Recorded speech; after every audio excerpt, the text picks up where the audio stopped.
The subject is framed in a stable, static shot, with the camera held steady to create a calm and professional look. Their posture appears upright but relaxed, projecting quiet confidence and ease. They keep steady eye contact with the lens, paired with a light, consistent smile that feels approachable and positive without ever becoming exaggerated. Totally avoid describing inferred motions or actions like nodding, waving, or gesturing. Instead, describe the static position and orientation of the body, head, and limbs as they appear in the frozen frame. For example, instead of "he is nodding," describe "his head is tilted slightly forward." The description must be of a single, unmoving moment.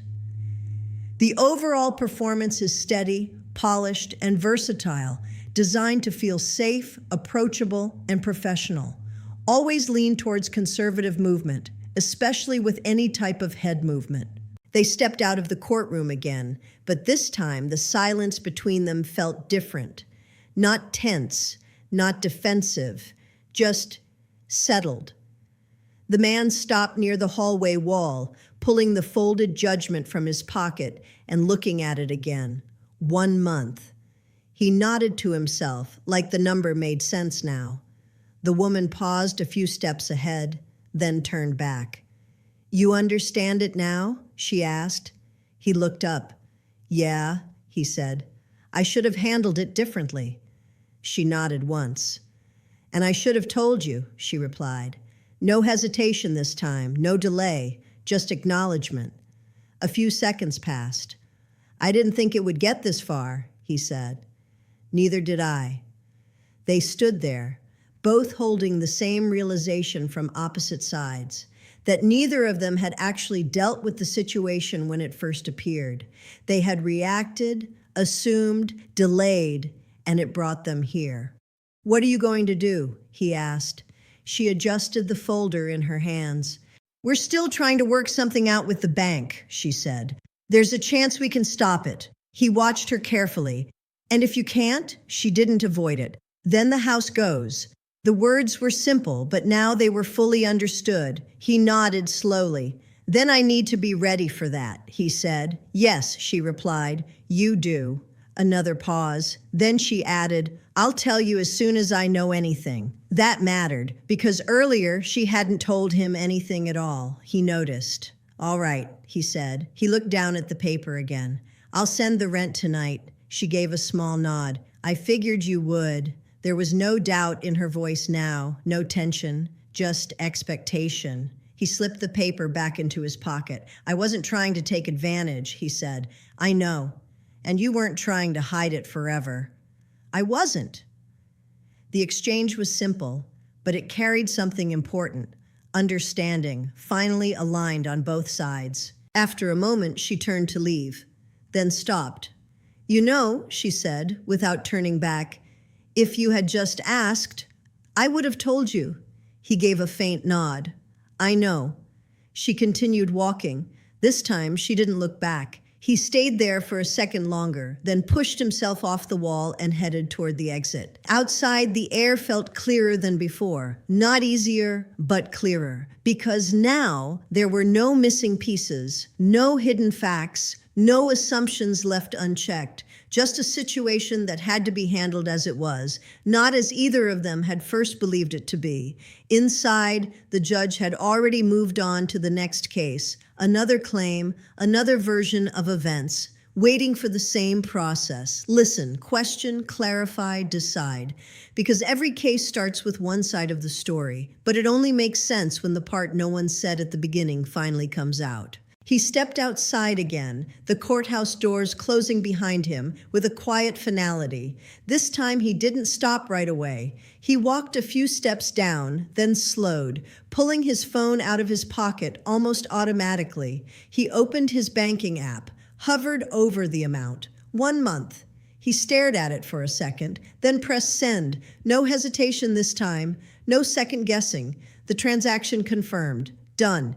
He locked his phone and slipped it back into his pocket, exhaling slowly. Not relief, not frustration, just acceptance. He looked back at the building for a moment, Strange how something that started as a simple decision, I'm not paying, had turned into something much more layered: ownership, authority, foreclosure, responsibility. All things he hadn't thought about when he made that choice. A car passed by. Someone laughed across the street. Life moved forward like nothing had happened. But for him, something had shifted, not dramatically, just enough. He reached into his pocket and touched the folded paper again, as if confirming it was still there. It was 1 month, a decision that didn't fully favor him, but didn't fully go against him either. Balanced, because the truth had landed somewhere in the middle. He started walking down the sidewalk, slower now, more aware of each step. No urgency, no resistance, just movement. Behind him, the courthouse continued its rhythm, cases coming in, decisions going out, stories being tested, because every dispute begins with certainty. But certainty doesn't survive long when the full picture starts to appear. And in this case, it wasn't the argument that changed everything. It was the truth about the house, the part no one said at the start, that forced both sides to see things differently by the time it was over. That night, he sat at the small kitchen table, the room quiet except for the faint hum of the refrigerator, the same place he had sat weeks ago, frustrated, certain, convinced he was right to stop paying. Now it felt different, not because the house had changed, but because he had.